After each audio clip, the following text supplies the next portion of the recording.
Hello world. First of all, I want to just say sorry there haven't been too many of these things, but if you couldn't tell, it's been a busy week / month for me at Los of Tech, but I'm still trying my best to find time for talks because I like talks. I appreciate being able to sit down, give you my thoughts on different matters, whether they're wrong or right. I just like being able to elaborate on things, and that's what I like to do across all the channels, and trying to keep all the channels up to date is definitely a challenge, but I'm up for that challenge, and today I wanted to talk specifically about something I've thought about for a long time: shoutouts. I'm definitely not like the prime example of someone you should refer to when you're looking for creative advice or people who are trying to start their YouTube channel or trying to gain momentum. A lot of the times I feel like I just got lucky and I just started making the right videos at the right time, but I also like to think that it was a lot of trial and error because I made YouTube videos for a long time and no one was watching them. And it was just from trying to experiment with new things, not being afraid to try different things. As long as I was okay with it and as long as I was in control of it, I was fine with experimenting, and that's why you're watching this today. But something I've noticed a lot with smaller channels that are up and coming that tends to be a fairly logical idea in the back of their head, that if they get noticed or if they get recognized or promoted by a larger channel, even a much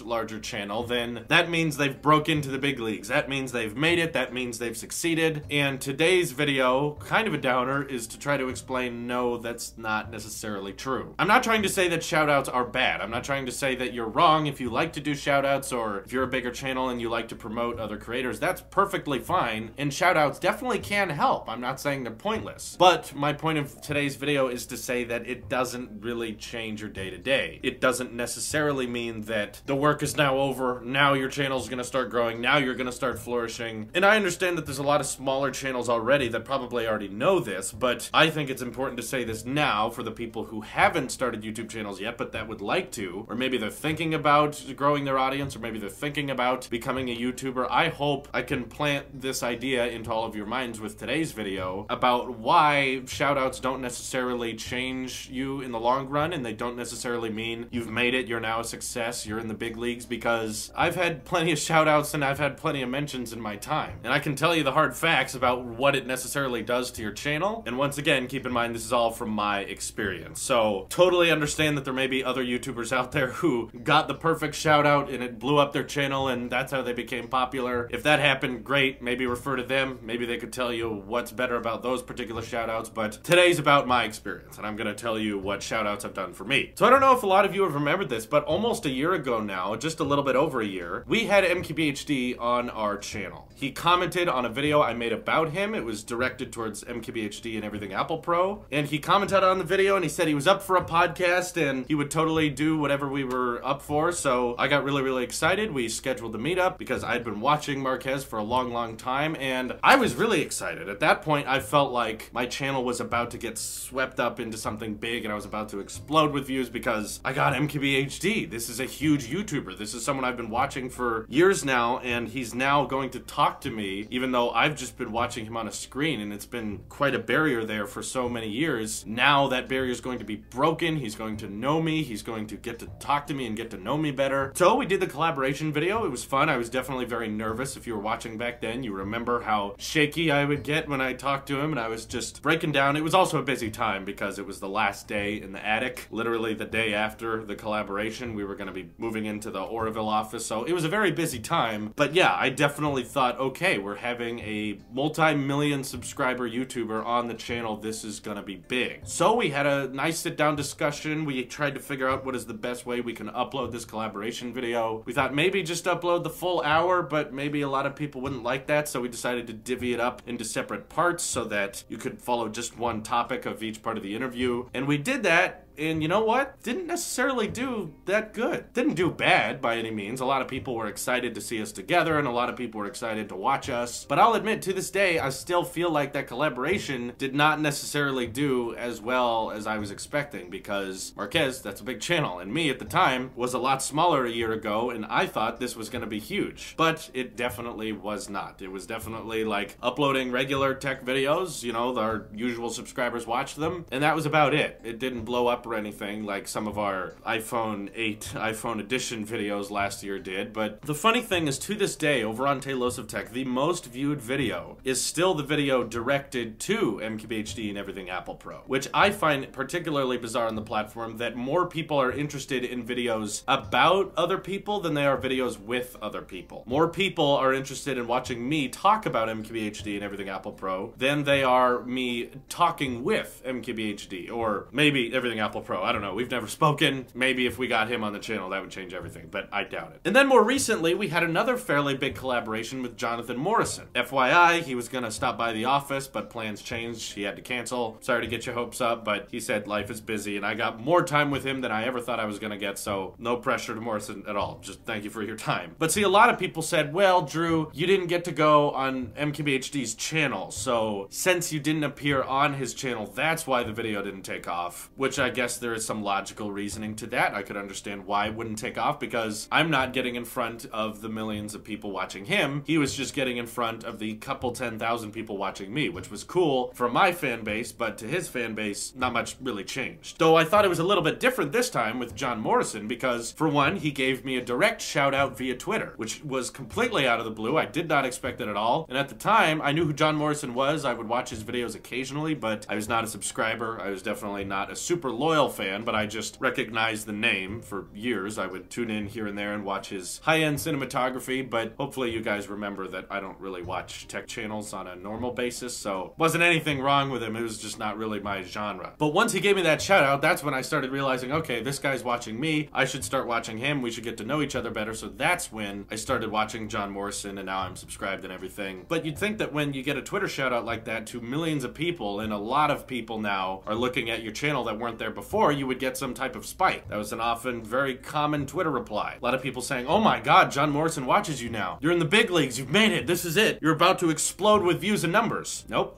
Didn't happen. But maybe that's just because it was Twitter. His primary audience is on YouTube, so we decided let's see how that goes. So he invited me down there very graciously, and even if we didn't do a collaboration video, it was just fun to get to meet the crew and get to see the set and everything down in LA. It was just an absolute blast. I wouldn't even mind it if we didn't do any videos or podcasts down there at all. I'm sure that would have bummed you guys out, but I would have been fine with just hanging out with them because they're cool guys. But regardless, we did several collaboration videos. You know, he did that one he shot and did the audio for himself and made a cameo in. Then we did the sit-down interview. Then we had that half-circle talk about what the next iPhone would be named. We did all these collaboration videos, and once again, you know what? They were fun, no doubt that, and I'm so grateful that John Morrison invited me down there and we got to hang out, but view-wise, didn't exactly explode, didn't exactly take off. There wasn't some giant spike in subscribers. Videos did fine, you know, they got average number of views, but surprisingly, the video that did the well out of all the ones with John Morrison was the one about the Apple Watch and the iPhone leaks, and to be honest, I think that video would have done well regardless if he was in it or not. That's no discredit to John Morrison. I'm still very thankful. I want that point to be made. I'm not upset, I'm not mad or anything. I'm just trying to make a point that just because you get someone famous, just because you get recognized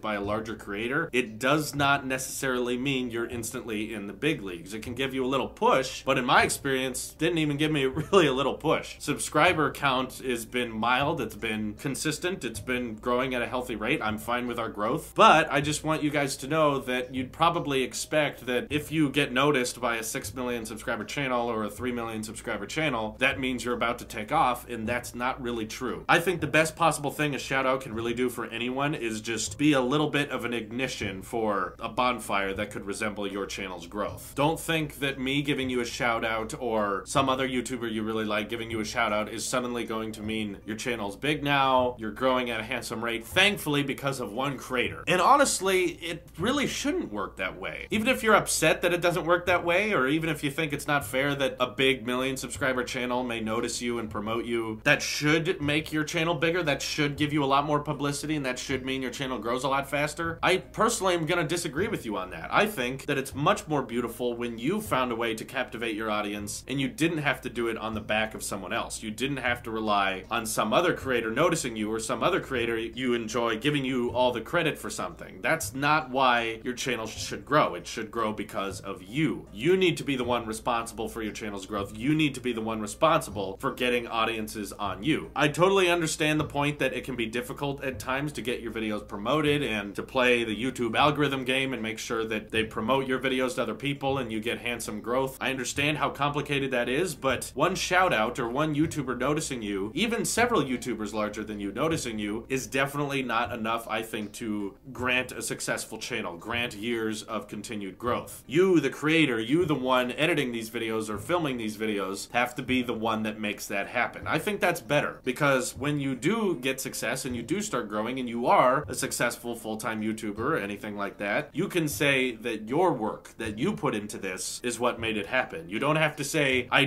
donated enough in Super Chat or I donated enough bits to earn myself a shout out, and that shout out therefore granted me my continued success of my YouTube channel. I hope that makes some sense to you, that it should not all be dependent on one other guy or two other guys. It doesn't really matter. And to the people who thought that being on Marquez's channel, maybe that would change some things, I even made an appearance this time on John Morrison's channel, which, by the way, I was super grateful for. I was not expecting. I just thought Morrison was going to appear in some of my videos. He did not tell me he was going to have me cameo in one of his. So in that secret office tour, he links my channel down in the description, says, hey everyone, check him out. He's really cool, which once again, I'm very thankful for. It was really cool of him to do that, but I'll have you know, I really did not press for that, and I really told him it's totally fine if you don't want to promote me or if you don't want me to appear in that video. It's not something I'm expecting at all. I don't need it to happen, and he did it anyway because John Morrison's an awesome person and he's very generous. But thankfulness aside, if we look at the numbers, that shout out didn't really result in a huge growth in my channel. We may have gained like an extra 50, 100 people because of that, which is cool. It's nice that I got to appear on a big channel like that, but once again, I'm just hoping this can be an educational experience for people who are trying to grow their channel or haven't started a channel yet. You can realize those shout outs, those collaborations don't necessarily make a huge difference. You are the one who has to make that difference. Still, by far, the things that have grown my channel the most have been my controversial opinions. Some of my most viewed videos are often the ones with the most dislikes, and it's mostly because I have a point that a lot of people can agree on and a lot of people cannot agree on. And when I find a topic like that that is very divisive and very controversial, and you can find people that are passionate about both sides, that's what brings people to my channel. That's what promotes my channel and gets me the most amount of views and got me the most amount of subscribers. Personally, I think having Talos of Tech has been great because when you pick topics that are not easy to say, like I'm okay with the new iPhone pricing, or I'm okay that they remove the headphone jack, or the new MacBook Pros are good, when you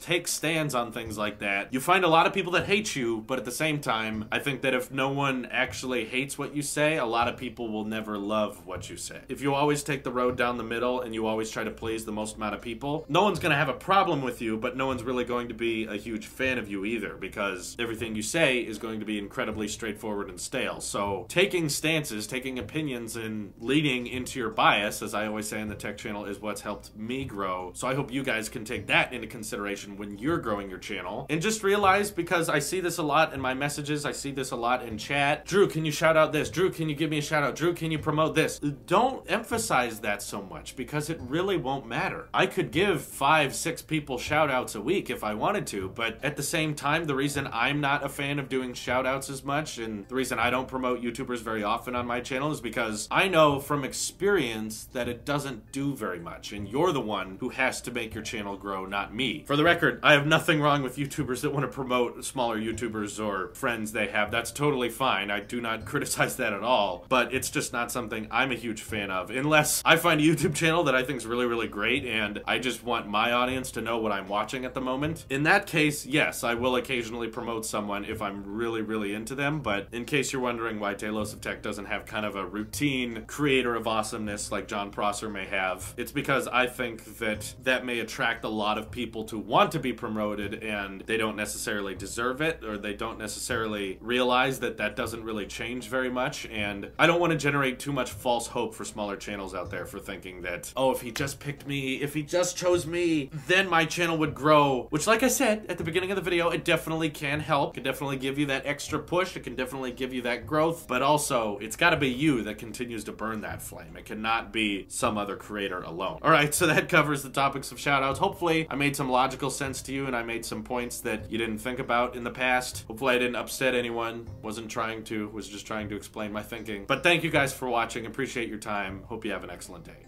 Take care.